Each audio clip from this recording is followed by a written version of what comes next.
Bonjour à toutes et à tous, j'espère que vous allez bien. Dans cette vidéo, nous allons parler de l'immigration. L'immigration comme un élément très important, un rêve sur lequel on peut baser toute une vie.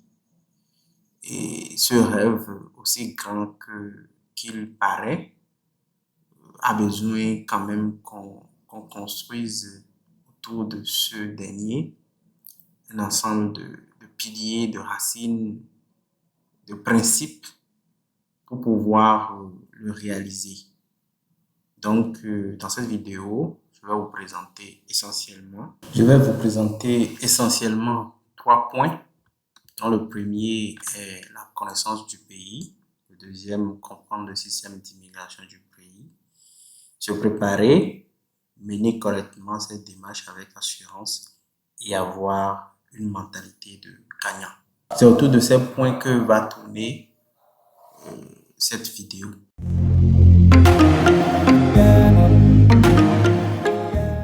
Si c'est la première fois que vous nous rejoignez sur la chaîne, n'oubliez pas de vous abonner, de liker et de mettre vos commentaires. Cela nous fera chaud au cœur. Alors, pour aborder le vif du pays, l'immigration, comme je le disais tantôt, c'est quelque chose qui peut être un rêve ardent, un rêve très important pour certains, une seconde alternative pour d'autres personnes. Mais ce rêve a besoin quand même qu'on se prépare si on veut que cela soit ou cela devienne une réalité. Donc dans cette préparation, ce qui m'a beaucoup semblé le plus important depuis le début des processus d'immigration, c'est de connaître le pays dans lequel on veut partir. C'est un élément très important. Donc, comme je le disais, le premier élément qui est indispensable, c'est la connaissance du pays. Cette connaissance me semble un élément très déterminant dans la mesure où vous ne pouvez pas vouloir aller dans un pays sans connaître, même si ce n'est pas la totalité, une grande partie de la réalité du pays. Et cette connaissance passe généralement par quelles sont les conditions de vie, quel est le climat politique, quelle est la géologie ou la géographie, si je peux m'exprimer ainsi. Quel est le climat? Voilà, quel est le climat, c'est très important. Est-ce que vous pourriez supporter ce climat-là? Est-ce que vous aimez le froid? Est-ce que vous aimez le chaud? C'est un élément indispensable qu'il faut voir. Je ne le dis pas pour vous faire peur parce qu'il fait très froid au Canada ou encore en Europe, mais je le dis quand même pour que vous intégrez cela dans votre processus, pour ne pas être vraiment déçu une fois que vous serez sur le pays dans le pays où vous voulez aller. Donc, cette connaissance doit prendre en compte tous les aspects possibles, politiques, climatiques, avenir, emploi, aspects racistes, etc. Une fois que vous avez étudié ces différents éléments, vous allez maintenant comprendre comprendre le système d'immigration du pays. Qu'est-ce que ce système-là réserve aux immigrants? Est-ce que les immigrants, une fois arrivés, ils arrivent à s'intégrer? Quelle est la situation des immigrants dans ce pays? Et est-ce que ces immigrants, comparativement, ou bien est-ce qu'il y a un pourcentage est-ce qu'il y a une étude qui permet de voir l'impact de cette immigration sur ces immigrants ou encore sur leur réalisation dans le pays en question?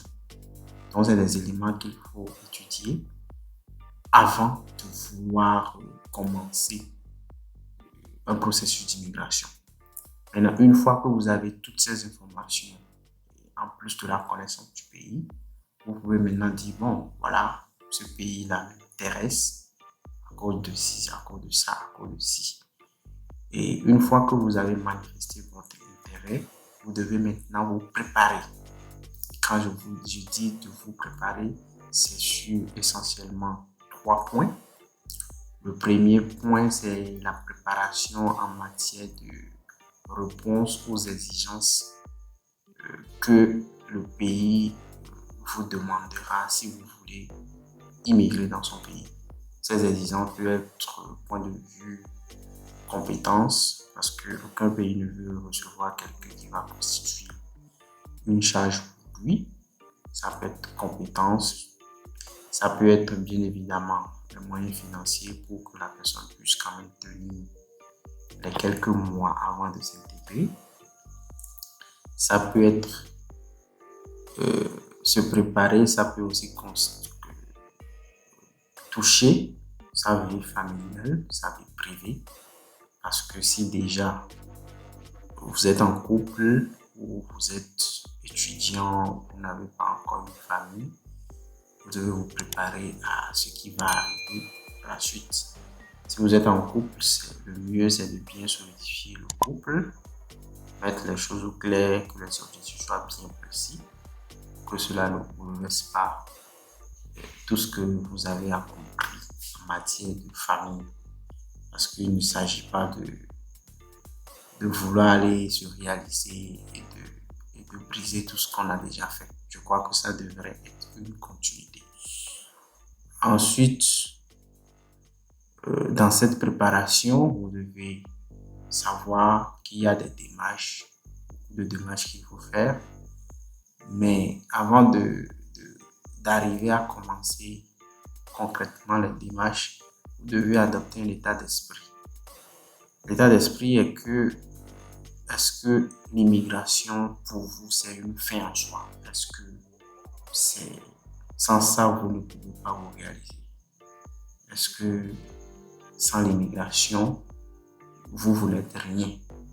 C'est des questions qu'il faut se poser. Est-ce que moi, je serais en train de vivre ma vie, lancer mes entreprises, faire mon boulot correctement? Et si l'autre option marchait, c'est une très bonne idée, j'avance.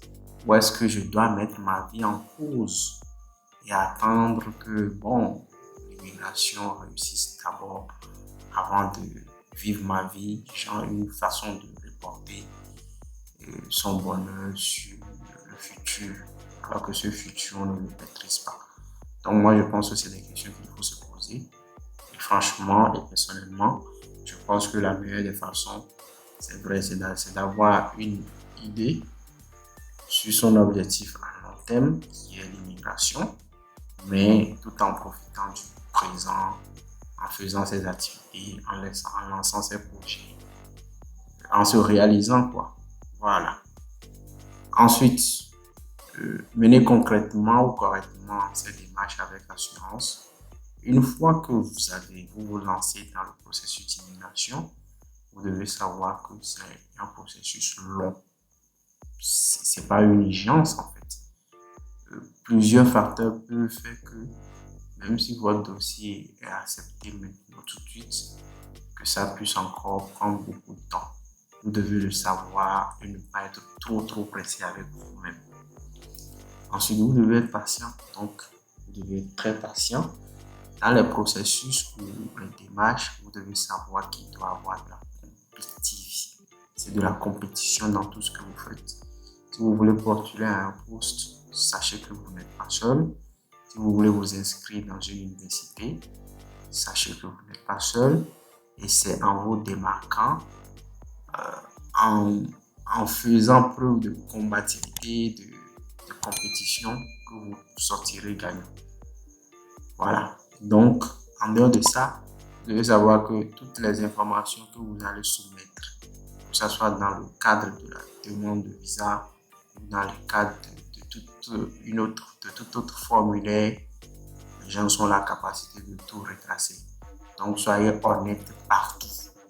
Parce que le jour où on va savoir que il avait menti ici, c'est parti pour 10 ans.